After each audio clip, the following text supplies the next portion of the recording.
She was a black woman in a white dress she never wanted to wear, standing in a courthouse room that smelled like recycled air and broken choices, signing her name next to a man she had never met, a man who ran the most feared criminal organization on the East Coast, a man the underground called the Throne. And he was watching her from a wheelchair. Celeste Beaumont did not choose this. She did not choose the debt her father built in secret, did not choose the men who appeared at their Brooklyn apartment with an envelope and a number so large it made the air leave her lungs. $280,000. She did not choose the wedding dress, the cold conference room, the fluorescent lights, the signed papers, or the Manhattan penthouse that became her gilded prison overnight. What she chose was to survive it with her dignity intact. But Jang Hyun-soo, the Korean mafia boss with dragon tattoos rising up his neck, the man who governed an empire of fear from a chair no one was supposed to notice, he had a plan, and that plan had her name on it. He was going to use her as bait. He was going to put her in a window and let his enemies see her, while he moved his pieces around her like she was something to be calculated instead of protected. What he never imagined was that she would find out. And what neither of them imagined was what would happen in the silence after she confronted him, after she said the words he had never let anyone say to his face, after she knelt on the cold floor of his fortress and refused to look away from the one thing he had spent 2 years hiding from the world. Before starting the story, comment down below where you are watching from and what time it is there. If stories of karma, love, and hidden truths move you, leave a like, be sure to subscribe to the channel, and click join to become a member and help our channel. The city never asked permission before swallowing people whole. That was the first thing Celeste Beaumont had learned about New York. Not in school, not from a book, but from watching it happen to her father over the course of 12 quiet, unremarkable years. One morning, Desmond Beaumont was a man with a briefcase and a plan. And then, without any single dramatic moment to point to, he simply wasn't anymore. She had tried to paint it once. The disappearance of a man who was still physically present. She'd used grays and deep ochres, the colors of things that had once been warm and were cooling. The canvas sat against the wall of the small Brooklyn apartment they shared, turned backward because Desmond had walked past it one evening and his hands had started shaking. And she'd never been able to look at it straight on again. That was the kind of love that destroyed you slowly. The kind that made you carry someone else's weight until your spine curved under it, and you called the curvature loyalty. She was thinking about that painting on the night the two men came. She hadn't been asleep. She rarely slept well, a fact she'd inherited from her father, along with his gap-toothed smile and his embarrassing habit of humming while he read. She was sitting cross-legged on the kitchen counter with a cold cup of chamomile, sketching nothing in particular in the margin of an old receipt, when she heard the knock. Not the knock of neighbors or delivery men. A knock with a specific weight behind it. The kind of knock that already knows the door will open. She heard her father's footsteps. Careful, slow. The shuffle of a man who had been expecting this and had been praying against it simultaneously. She heard the door. She heard voices she did not recognize. And then she heard a number. $280,000. The pencil stopped moving. She got down from the counter without making a sound. Bare feet on cold linoleum. She pressed herself against the wall beside the hallway, and she listened. And what she heard remade the architecture of her entire evening. Her entire life, actually. though she didn't know that yet. The two men spoke with the efficiency of people who had done this before. Not cruel, not kind, simply transactional, the way a doctor sounds when explaining a diagnosis that does not personally affect him. There was a debt. The debt was overdue by a considerable measure. The man to whom the debt was owed had made a decision about how it would be repaid. That was when she heard her own name. She stepped into the hallway before she'd consciously decided to. Desmond was in the armchair, the old green one that had been old when she was a child, and he looked up at her with an expression she had no language for. It was not quite shame. It was something that lived beneath shame, in the place where shame goes when a person has already exhausted it completely. The two men turned to look at her. They did not look surprised. That, more than anything, made her skin go cold. One of them placed an envelope on the coffee table. White. Unmarked except for a name typed in clean black letters. Jang Hyun-soo. "Who is this?" she asked. "Your husband," the taller man said, without inflection, as though he were reading from a document. "Effective 3 weeks from today. The ceremony details are inside. Once the marriage is registered, the debt disappears. If you do not appear..." "I understand what happens if I don't appear," she said. Her voice was steadier than she had any right to expect. She picked up the envelope. She did not look at her father. She could not yet. Because if she looked at him, she would see in his eyes the thing she was most afraid of. That he had known this was coming. That some part of him had calculated it and let it happen. And she did not have enough strength in that particular moment to survive that knowledge. She went to her room. She sat on the edge of her bed. She opened the envelope. There was a photograph, not a personal one, something that looked like it had been pulled from a newspaper or a surveillance file. She couldn't tell. A man at a table in what appeared to be a restaurant. Dark suit, broad shoulders, a face that was almost architectural in its severity. He was seated. In every image, across the 3 photographs inside the envelope, he was seated. She noted it the way she noted everything, as an artist, cataloging light and composition and what a posture tells you about a person's relationship to the space they occupy. He occupied space like he owned it. Like he was the one who had chosen to sit and could stand at any moment if the mood struck him. Little did she know, as she studied those photographs in the amber light of her Brooklyn bedroom, that the man looking back at her from the page had not stood in over 2 years. That the stillness she read as authority was also armor. That Jang Hyun-soo, the man the criminal underground called the Throne, had built an entire mythology around a body that had betrayed him.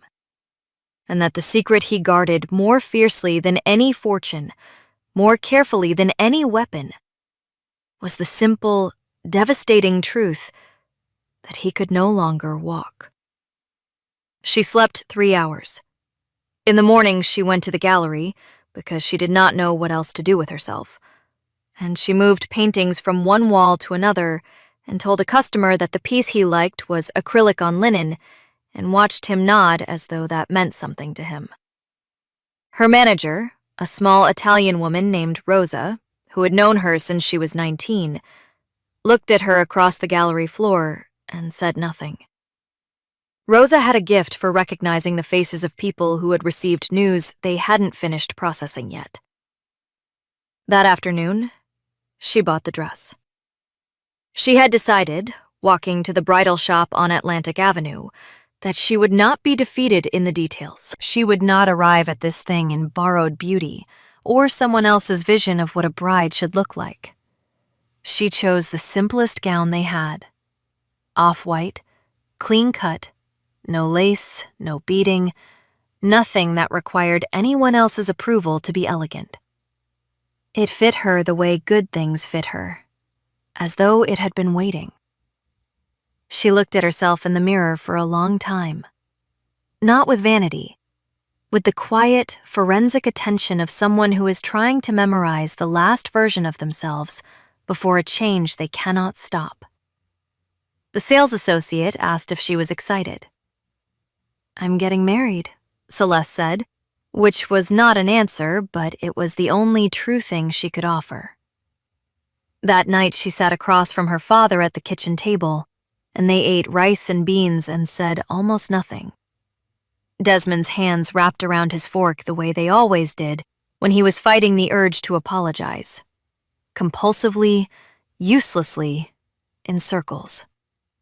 She watched him and felt something move through her that was not quite anger and not quite grief.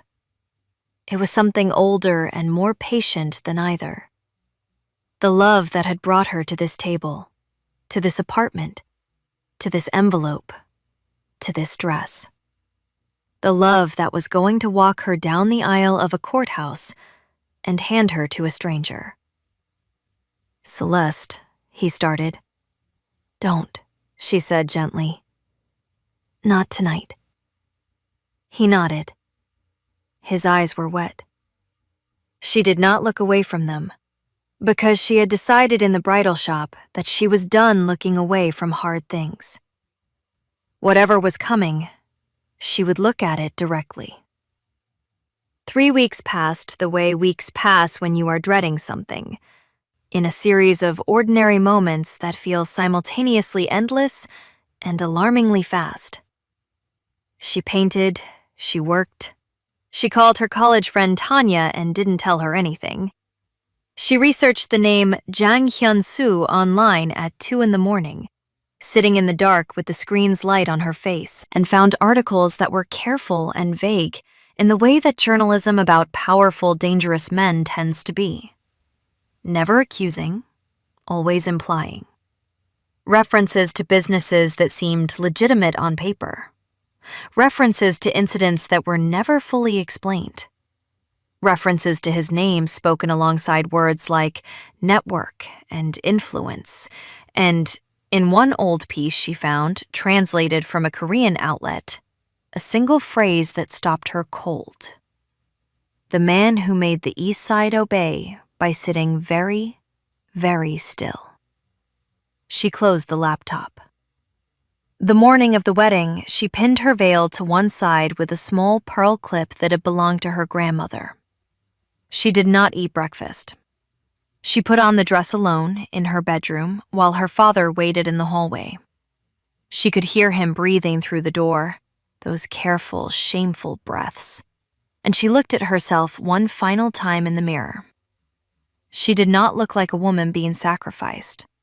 She looked, she decided, like a woman walking into something she had not yet finished understanding. Which, she would later realize, was exactly what was happening.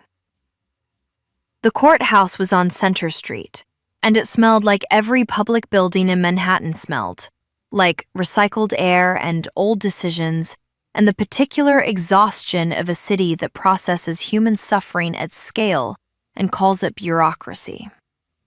Celeste walked in behind one of the 2 men who had come to the apartment, the taller one, whose name she had not been given and had not asked for. And she kept her eyes forward and her breathing measured, because she had learned somewhere between the bridal shop and this moment that the only way through a thing you cannot escape is to move through it with your whole body, deliberately, as though you chose it. The room they led her to was not a chapel.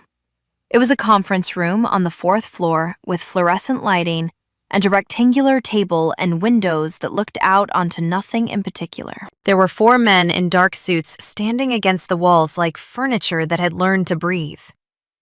There was a man she recognized from nothing, a judge, presumably, or someone performing the function of one, standing at the far end with a folder in his hands and an expression of practiced neutrality.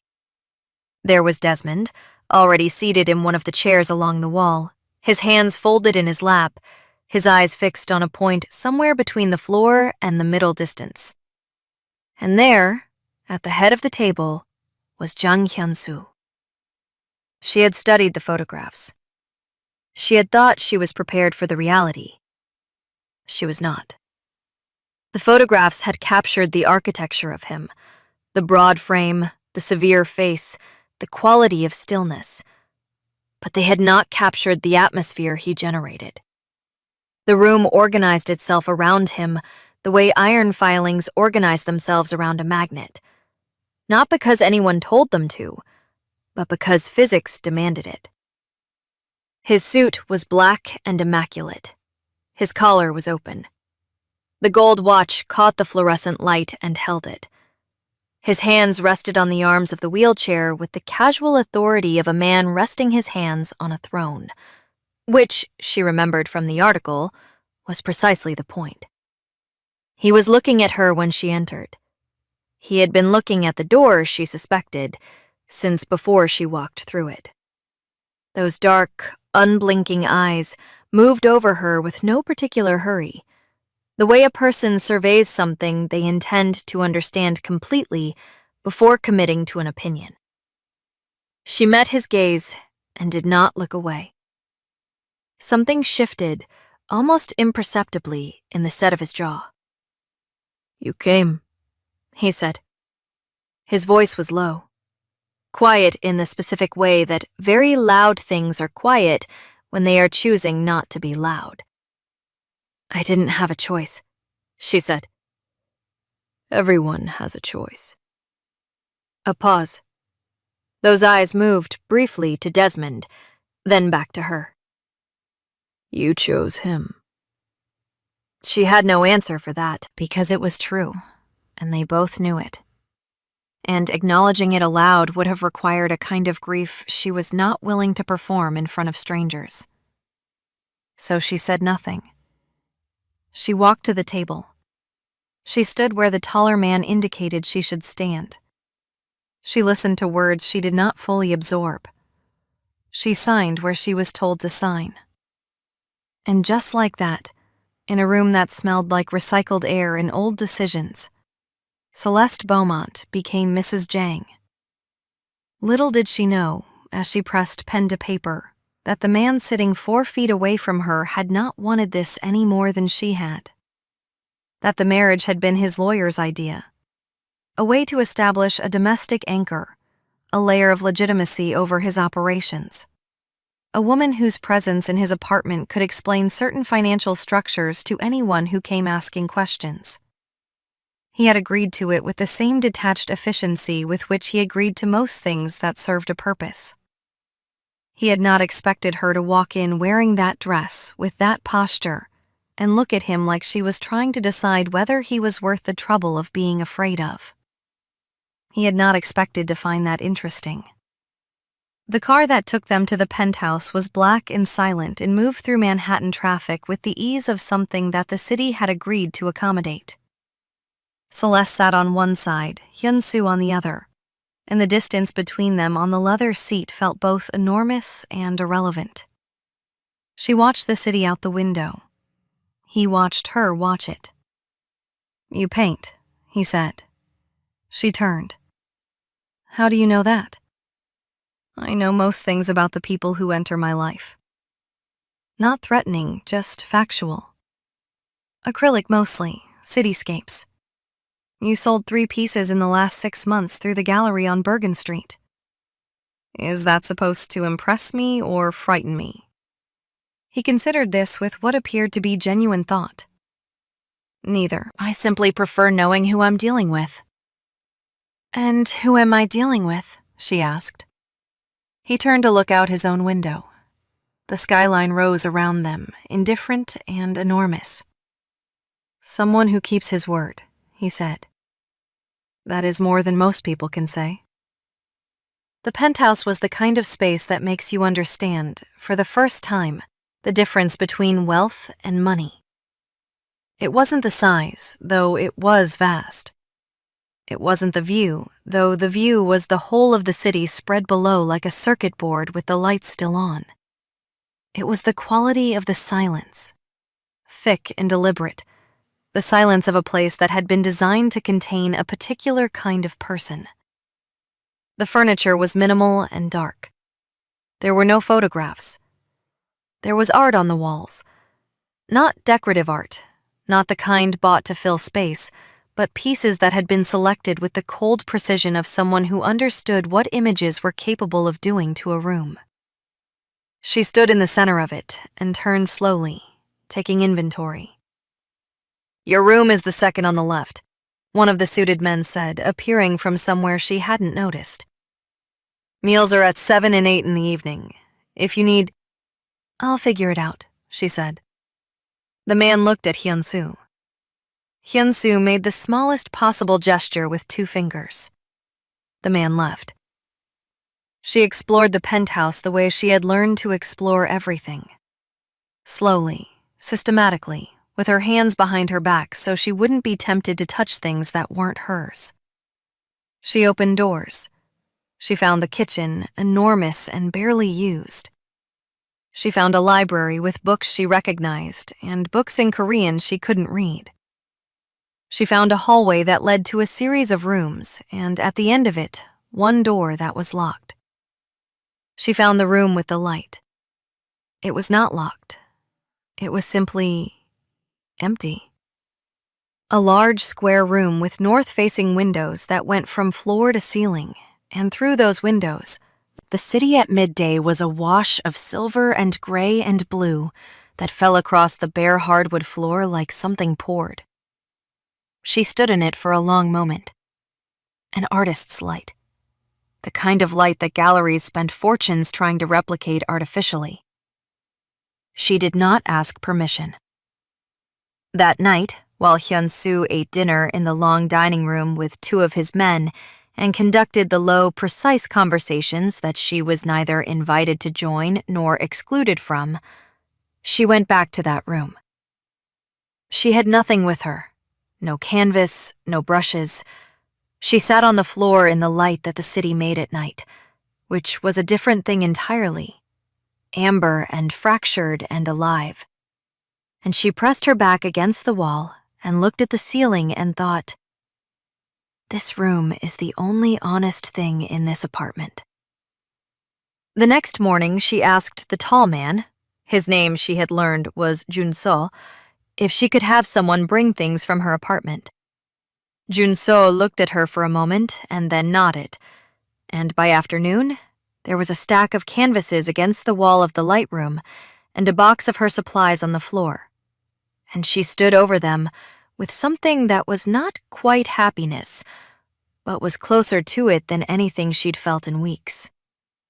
She worked. She painted the view she could see from those north windows, the skyline doing what it did at different hours, the way it changed completely depending on the weather and the angle of the sun. The first piece was rough and honest and not very good, because her hands were still tight with everything she hadn't said. But it was something. On the 4th day, she heard the sound of wheels on hardwood. She did not turn immediately.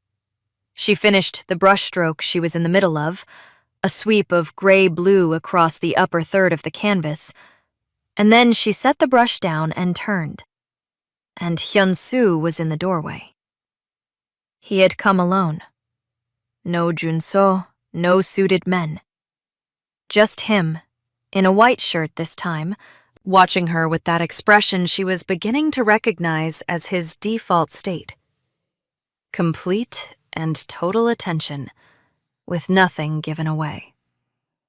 He looked at the canvas for a long time. "What is it?" he said. "The view from here," she said. "What you see every day without having to climb stairs?" She had not planned to say that. The words had arrived in her mouth fully formed, and she had simply let them out. And the moment they were in the air, she felt the specific quality of silence that follows something that can't be taken back. She watched his face for anger. She found something else.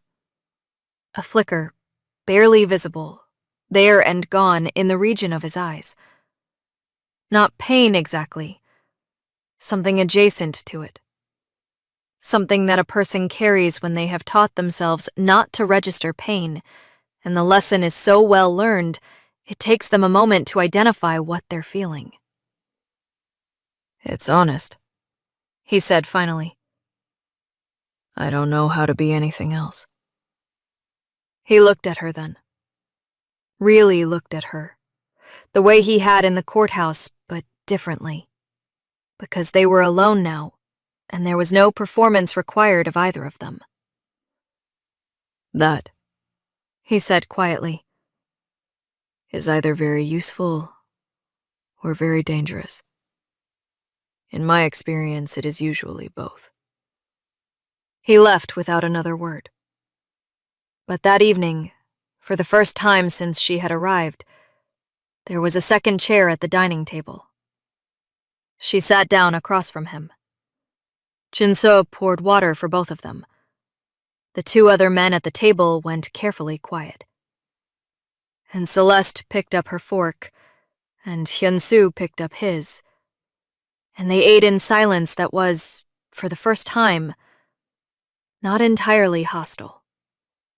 Little did either of them know, in that careful quiet, that something had already begun.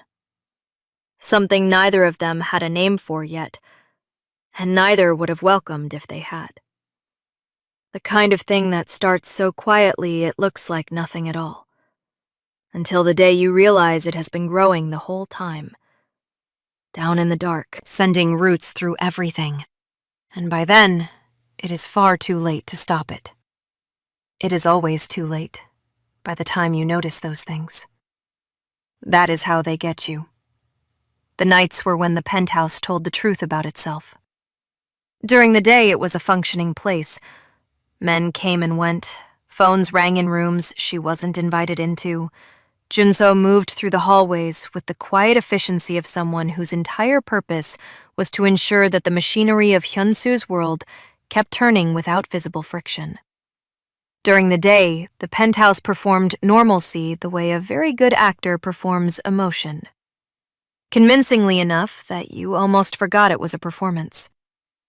But at night, the men left, and the phones stopped, and the city below settled into its nocturnal frequency, and the penthouse became simply a very large, very quiet space, with two people inside it who had not chosen each other and did not know what to do with that fact. She started hearing him at night. Not voices. He was not a man who spoke to himself. She had already understood that about him. But sounds. The specific sound of wheels on hardwood at 2 a.m, moving from one end of the apartment to the other. The sound of a glass being set down in the kitchen. Once, the sound of something that might have been a book thrown against a wall. Followed by a silence so complete, she found herself holding her breath until it ended. On the 8th night, she got up. She told herself she was going for water. She was not going for water. She moved through the dark hallway in her socks and her paint-stained sleep shirt and found him in the library. Not reading, just sitting in front of the dark window with a glass of something amber in his hand and the lights off. The city doing its illuminated business behind the glass at his back. He did not turn when she entered. "You should be asleep." "So should you." A pause. "I don't sleep well." "Neither do I." She leaned against the doorframe. "I inherited it from my father, along with a gap in my front teeth and a completely impractical love of a medium that doesn't pay." Something changed in the set of his shoulders. Not softening exactly. She was learning that Jang Hyun-soo did not soften structurally the way other people did. But a kind of density left the room. "Sit down," he said, not unkindly. She sat. Not across from him. There was no chair across from him, but in the armchair at an angle to his position, so that they were both facing the window, both watching the city, neither required to look directly at the other. It was, she realized, probably the most comfortable she had felt in his presence since the courthouse, and the reason was the geometry of it. Side by side was easier than face to face, less like a confrontation, more like two people who happened to be occupying the same view. They sat in silence for a while. It was not the silence of the first dinner. That had been cautious, armored silence, the silence of people deciding whether the other was a threat. This was something different, quieter in the right way. "The tattoos," she said eventually. "On your neck. What do they mean?" He was quiet long enough that she thought he wouldn't answer. "The first one," he said, "I got when I was 19. A dragon. My father had the same one. His father before him." A pause. "Where I come from, certain things are inherited whether you choose them or not." She understood that completely. She did not say so, but something in the quality of her silence must have communicated it, because he glanced at her sideways, a brief, assessing look, and then returned his gaze to the window. "The others?" she asked. "Additions, over time. Each one marks something." His jaw tightened slightly. Decisions, losses, things that required permanence. "Like a painting," she said. "You don't paint over things that need to be remembered." This time the look he gave her lasted longer. "Yes," he said, and the word sounded like it surprised him slightly. "Like that." They sat until nearly 4 a.m. They spoke, in fragments, about things that were and were not about themselves. About the city, about the nature of debts, about what it meant to be obligated to something larger than your own preferences. She told him about the canvas she'd turned against the wall, the one painted in gray and ochre. He listened with the quality of attention that she was learning was native to him. Complete, uninterrupted, as though nothing she said was irrelevant. He did not tell her about the night the bullet found his spine. But he told her in the careful, oblique language of a man who has rehearsed not talking about something for so long that the rehearsal shows, that there were people in his world who were waiting for him to reveal a weakness, that he had spent 2 years ensuring they saw nothing they could use. "And has it worked?" she asked. "So far," he said. Then quieter. "Most days." She went back to bed at 4 and did not sleep until 6. And when she finally did sleep, it was deeply and without the usual architecture of anxiety. Something had shifted. She didn't examine it. Examining things too early disturbed them. The following week, she began to learn the rhythms of the household in the way that a person learns a new city. Not by studying a map, but by moving through it until the geography becomes instinct. She learned that Hyun-soo worked from 7 until noon without interruption, and that during those hours the apartment was effectively his alone, and she existed in the light room with her canvases and was left in peace. She learned that Jun-soo was not unkind, simply careful. A man who had calculated that the least risky version of every interaction was also the most efficient one. She learned that the locked door at the end of the hallway was a room that had been used for physical therapy, briefly 2 years ago, and then locked when he stopped going. She did not ask about the locked room directly, but she painted the hallway. Not the locked door, just the hallway. The quality of light at the end of it. The way the shadow fell at a particular angle in the afternoon. The feeling of something that was not quite a dead end, but was not quite an opening either. Hyun-soo saw it one evening when she had left it propped against the kitchen counter to dry. And he looked at it for a long time without saying anything. And then he moved past it without comment, and Jun-soo, passing behind him, met her eyes with an expression that was as close to impressed as Junso's face apparently got. The nights in the library became a pattern. Not every night. Some nights he was not there, and on those nights she went back to bed without looking for him, because she had decided early that she would not pursue anything in this arrangement that she hadn't been offered. But most nights he was there, and she was there, and the city was there between them through the dark glass, and they talked. She learned that he had come to New York at 22 with nothing except a name that meant something in certain circles, and an understanding of how power worked that most people spent their whole lives failing to acquire. She learned that he had a brother in Seoul who did not know the full truth of what his older sibling had become, and that this was a deliberate protection. The one person in Hyun-soo's life whose safety depended on his ignorance. She learned that he had read more novels than she expected, and that he had opinions about them that were specific and sometimes startling in their perceptiveness. She told him about her mother, who had died when Celeste was 11, and left a particular quality of silence in the apartment that Desmond had never quite managed to fill. She told him that she had started painting because of that silence, because she needed to put something into the space where a person used to be, and words had felt insufficient. "Do you miss her?" he asked one night. "Every day," she said. "Less like losing and more like carrying. She's still there, just differently shaped."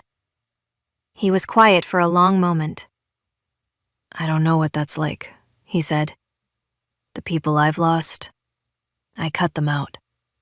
There's a difference between missing someone and keeping something dangerous inside you because you can't bring yourself to remove it." "Yes," she said. "There is. But sometimes the dangerous thing is also the most alive thing you have left." He looked at her with an expression she had not seen on him before. Not the cold assessment, not the careful control. Something raw and briefly unguarded, there for 3 seconds before the door closed over it. That was the night she understood that Jung Hyun-soo was not what she had expected. He was not simple. He was not a monster, though he had certainly done monstrous things. She was not naive enough to set that aside entirely. He was a man who had built a fortress out of his own damage and then gotten so good at living inside it that he had confused the fortress for himself. She knew that confusion. She had inherited it, like the insomnia and the gap in her teeth, from a man who had sat in a green armchair and let the world make decisions about his daughter because he loved her too much and trusted himself too little. The difference was that Desmond had let the fortress crumble. Hyun-soo had reinforced his every day for 34 years. She was thinking about this, about fortresses, about inheritance, about the specific shape of things people build around their soft centers, when Junso appeared in the doorway of the light room on a Tuesday afternoon and told her, with the measured calm that characterized all of his communications, that someone named Victor had been seen near the building. The name landed in the room like something dropped from a great height. Hyun-soo was at the other end of the apartment. She heard the quality of the silence that followed the name. A different silence from all the others she had cataloged in this place. Sharper, with an edge. "Who is Victor?" she asked Junso. Junso looked at her for a moment with those careful, calculating eyes. "Someone who should be dead," he said. And then he walked away, and she stood in her light room with a brush in her hand and paint drying on the canvas. And she understood, with the cold certainty of someone who has been watching the weather change for days, that the stillness was ending. That night, Hyun-soo did not come to the library. She sat there alone until 2 a.m, watching the city. And she noticed for the first time that the light from below seen from up here, looked exactly like the moment just before a fire takes hold. That suspended, luminous instant when everything is about to change, and nothing has quite changed yet, and the only honest thing you can do is watch. She watched. Little did she know that in a room 3 floors below, Victor Rask, former lieutenant, former trusted man, the person who had placed a bullet in Jung Hyun-soo's spine at a restaurant in Koreatown on a Wednesday night 2 years ago. The person who had walked away and rebuilt himself in the gap left by his former leader's supposed decline, was mapping the layout of the penthouse from a photograph taken by someone on the inside. Little did she know that her name was on the page in his hand, and that Hyun-soo, at the other end of the apartment, was sitting with that knowledge and making a calculation that he would later, in the cold aftermath of what was coming, realize was the first calculation he had ever made that put someone else's survival above the survival of his own legend. The fire was already taking hold. None of them were watching the right thing. She found out about the plan by accident, the way the most important things tend to be found. Not through searching, but through being in the wrong place with the wrong quality of attention. It was a Thursday morning, 4 days after Jun-soo had said Victor's name in her lightroom like a verdict. She had been living inside a specific kind of tension since then. The tension of a household that was pretending nothing had changed while changing completely. More men in the hallways, conversations that stopped when she entered rooms. Hyun-soo at dinner, present but elsewhere, his eyes doing the calculations she couldn't read, while his hands remained perfectly still on the table. She had been painting through it the way she painted through everything. The canvases were getting darker. She didn't try to correct it. On Thursday morning, she went to the kitchen early, before 7, before the household fully woke, and she heard voices from the room adjacent to the library, a room she had understood to be used for calls that required privacy. The door was not fully closed.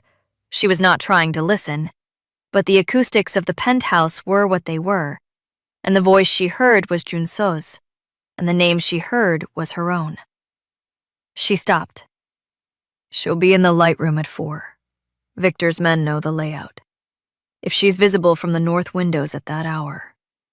She did not hear the rest. A chair moved. She walked back to the kitchen with precise, careful steps and stood over the counter and gripped the edge of it with both hands and breathed. A bait. She was going to be used as bait. She stood there for a long time. Long enough for the city outside to shift from early gray to full morning.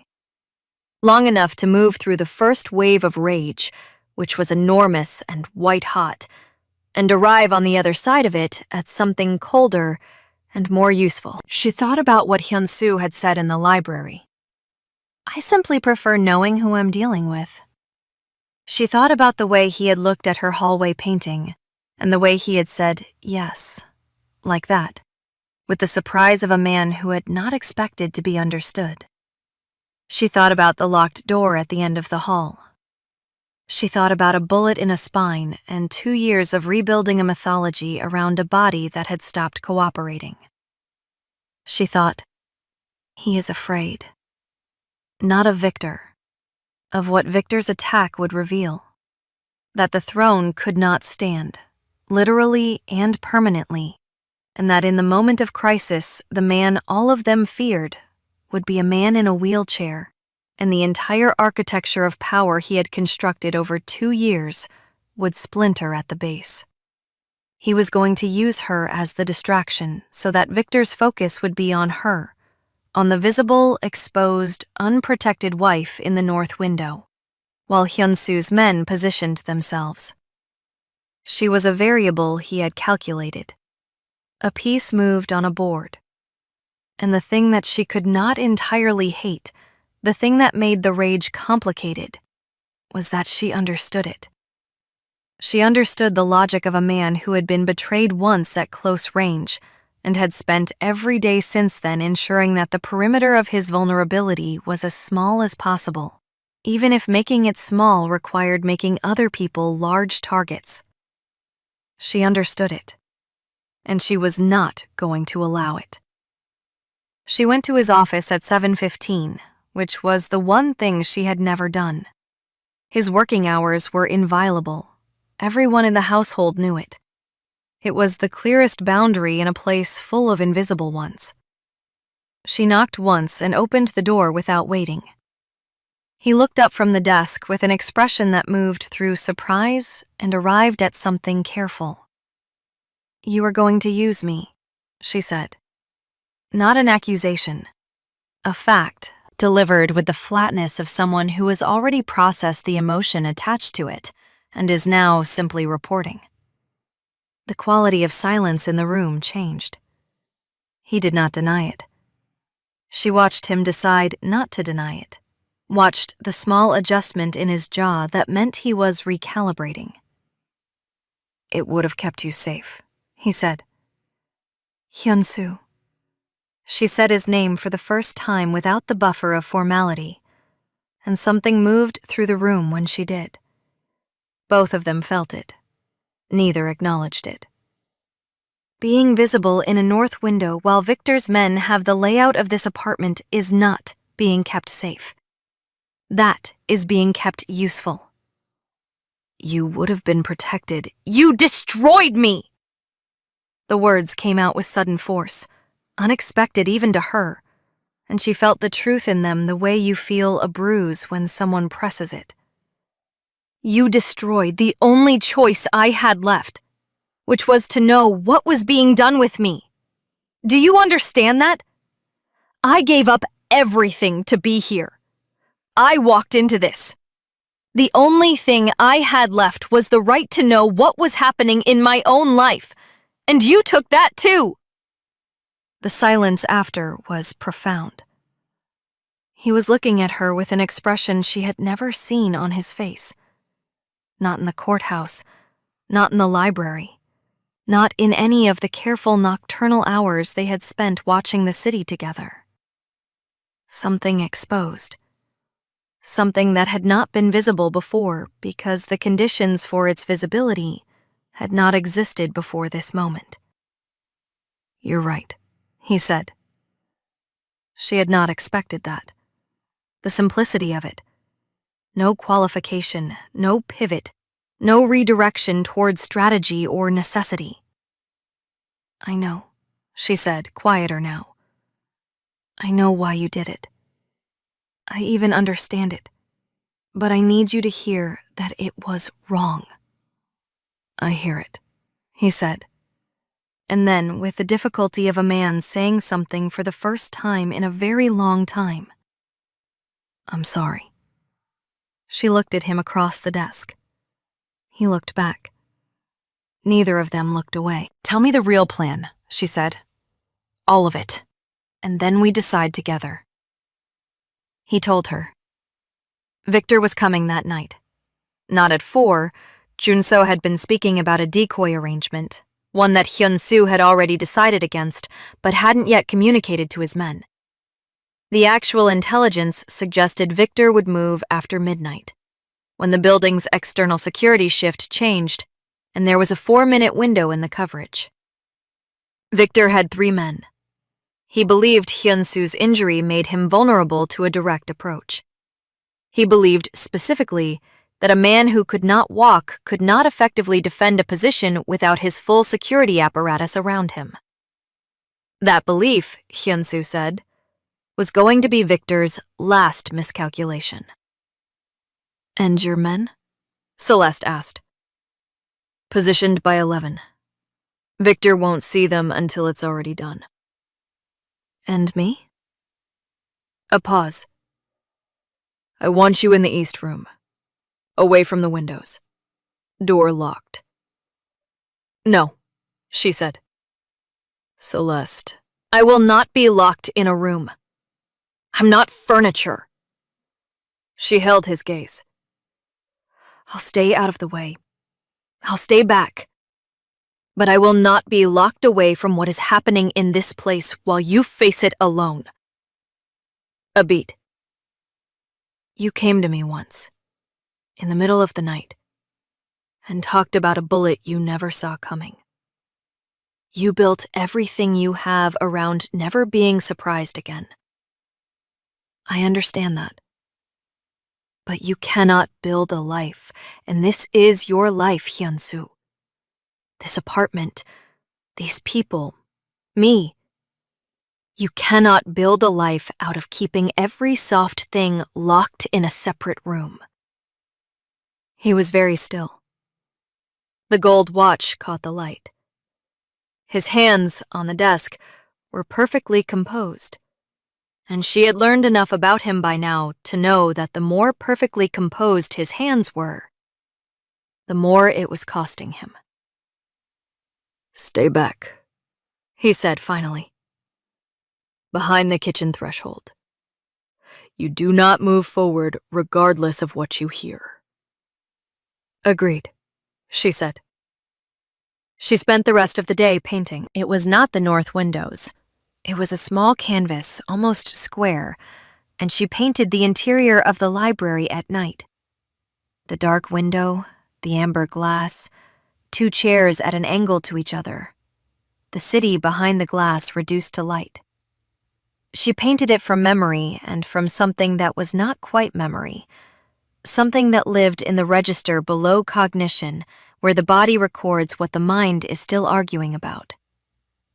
She finished it at 9 in the evening. She ate. She changed out of the dress. She had worn it for the last time that morning, she understood, without ceremony, the way you understand the last of things when you're paying attention. She folded it carefully and put it on the shelf in her room and stood looking at it for a moment before she turned off the light. At 11:30, the building became very quiet in a particular way. She positioned herself at the kitchen threshold exactly as agreed, and she waited. And she listened to the city and to the silence inside it. And she thought about fortresses and the people who build them and the specific courage it takes to leave one door unlocked. At 12:47, she heard them come in. What followed happened quickly. She had been prepared for that by nothing, because nothing truly prepares you for the speed of real violence. Sounds she couldn't identify. A shout, brief and cut off. Breaking glass somewhere toward the front of the apartment. She pressed herself against the kitchen wall and breathed, and breathed, and breathed, and did not move, because she had given her word, and she understood, at the cellular level, that there are moments when the most powerful thing you can do is hold your position. And then silence. A long silence, with the particular texture of aftermath. And then the sound of wheels on hardwood, moving toward her. He came around the corner at the end of the hallway, and she saw immediately that his left arm was wrong. Held differently, the sleeve torn at the shoulder, dark with something she didn't want to name in the half-light. But he was upright in the chair, his spine straight, and his eyes, when they found her, were clear and present and entirely himself. She crossed to him before she decided to. She dropped to her knees in front of the chair, the hardwood floor cold through her thin clothing, and she took his arm in her hands and began to assess the damage, the way she had once watched a nurse assess her father's hands after an accident, with practical gentleness, with the concentration of someone who is refusing to let feeling interfere with function. He let her. He sat very still and let her, and she understood what that cost him. Not the pain, but the stillness, the allowing, the being tended to. "Victor?" she asked, without looking up from the wound. "Gone," he said. The word was final in the way that certain words are final. She worked in silence for a moment. Then, "Your men." "Fine. All of them." She exhaled. Her hands kept moving. He watched her face with that total attention that she had stopped finding unnerving weeks ago, and had started finding, without quite meaning to, the most honest form of regard she had ever been offered. "Why did you come up the service ramp?" she asked. "Alone." A long pause. "Because you were here," he said. She looked up at him then. He looked back at her. The city did its luminous, indifferent work behind the windows. The apartment was quiet in the way that places are quiet after something irreversible has happened and the air has absorbed it, and is simply holding it now, still and full. She had no answer for that. She didn't need one. She pressed her forehead briefly against his good shoulder. Not a collapse, not a performance of relief, just a contact, human and specific. And he did not move away. And after a moment, she felt his hand come up and rest against the back of her head with a carefulness that was almost terrible in its gentleness, as though he was touching something he had not expected to be allowed to touch, and was moving slowly so as not to frighten it away. They stayed like that for a moment that neither of them counted. Then she straightened and returned to the wound, and he returned to his stillness, and outside the city kept burning with all its borrowed light. 2 months passed in the way that good time passes. Not quickly, but fully, each day arriving with a completeness that the previous months had lacked. Desmond received an envelope with a deed inside it, and no signature, and he sat at his kitchen table with it for a long time, and then called his daughter, and she answered on the second ring. "Celeste," he said, and his voice cracked on both syllables. "I know, Dad," she said. "I know." "I'm sorry. I have been since the beginning. I was a coward and Dad." Her voice was quiet and certain. "I know. And I need you to hear that I forgive you. Not because it was fine, but because I choose not to be destroyed by it. Do you understand the difference?" He was crying. She could hear it. "Yes," he managed. "Yes, baby." "Good," she said. "Come to dinner on Sunday. Bring your good jacket." She hung up and stood at the north window of the light room, looking at the city. And behind her, the room held 12 finished canvases and 3 in progress, and the smell of linseed oil, and the small square painting of 2 chairs that she had hung, without asking permission, on the library wall, where it had remained without comment for 7 weeks. She heard wheels on hard wood. "You hung it," he said from the doorway. 3 weeks ago, she said without turning. "You didn't say anything?" "No." "Did you want me to take it down?" A pause. "No." She turned. He was in the doorway in his usual configuration. Black, contained, the watch catching the morning light, those unblinking eyes doing their perpetual work of understanding everything in the room. But something in the overall arrangement of him was different. Looser, perhaps, by some fractional degree. The way a very tightly written piece of music sounds different when one note has been held a breath longer than written. Technically minor, experientially transformative. She had been painting him for a week without telling him. Not his face, his presence. The quality of space that organized itself around him. The way a room became a different room when he was in it. "My father is coming to dinner Sunday," she said. He said nothing for a moment. "Tell Junso," he said. "He'll need to know for the kitchen." Not know. Not, this is not that kind of arrangement.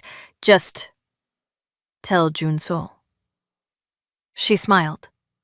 It arrived on her face unannounced, as the real ones always did. Not performed, not managed, just there. What are you painting? He asked. She stepped aside so he could see the canvas. He moved into the room, into the light, and looked at it for a long time. It was the view again, but altered. The same skyline, the same fractured amber light, but the perspective had shifted entirely. Not from high above, looking down, from the floor, looking up. The buildings enormous and close and radiant, the sky between them the specific dark blue of something that is about to become morning. The view of someone who learned that the floor is not the end, she said. He looked at the painting for a long time. Then he looked at her.